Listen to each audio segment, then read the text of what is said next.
under what we call stage 3 of the easing, which we're aiming from the 17th of May, we'll be able to have fans back with social distancing. Now that will be kind of the level that you began to see towards the end of last year, so it will be subject to a cap, but in large stadiums that will be up to 10,000.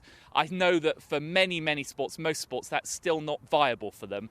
So our real aim is to get many more in, and for that we set stage 4 as the target. So that will be from the 21st of June onwards. We're carrying out pilots to see how we can do that safely. So for example, there'll be pilots at the FA Cup semis and the FA Cup final, looking at how we can do that in a safe way.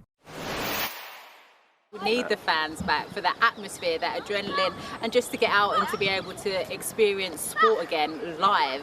Just that feeling, it's such a special feeling that it's actually hard to articulate. I suppose once it's been taken away from us like it has, the appreciation of just being able to go to stadiums again, we're all going to love it. Yeah, I mean, they're talking about hopefully getting a few fans in for the Carabao Cup final, Man City versus Tottenham, which will be obviously a start. We just have to make sure that the measures are in place and everyone can go into a safe environment. Well, you'll have heard the Culture Secretary, Oliver Dowden, say just a moment ago, June the 21st, a key date. However, there are 2 games at Wembley before that. First, it's England against Croatia. That's on June the 13th. 5 days later, a huge match, England against Scotland, in a repeat of that famous game from Euro 96. Well, the UK government wants to lift all legal limits on social contact on June the 21st, and a day later, England face Czech Republic.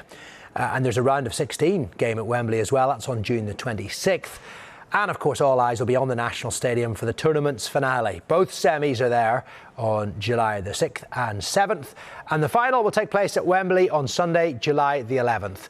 We will have a full house of 90,000, or perhaps will there be a much smaller crowd for one of the biggest games in world football? Well, the UK government plans only apply to England. The Scottish government will decide whether supporters can attend the 4 games currently scheduled to take place at Hampden Park in June. UEFA will make a final decision next month on which grounds will be used for Euro 2020.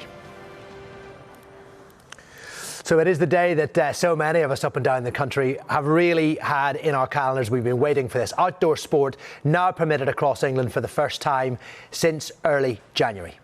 We said when we went into these dreadful restrictions, grassroots sports should be the last in and the first out. And today we're delivering on that. After sports, it's the first out. And it's so essential to everyone's sense of health and well-being. The terrible thing about this disease is that it spreads through social interaction, and it also spreads more indoors than outdoors. So that's why we are allowing the resumption of outdoor activities. At the next stage, we will look to return indoor activities. So that would include swimming and would include gyms as well.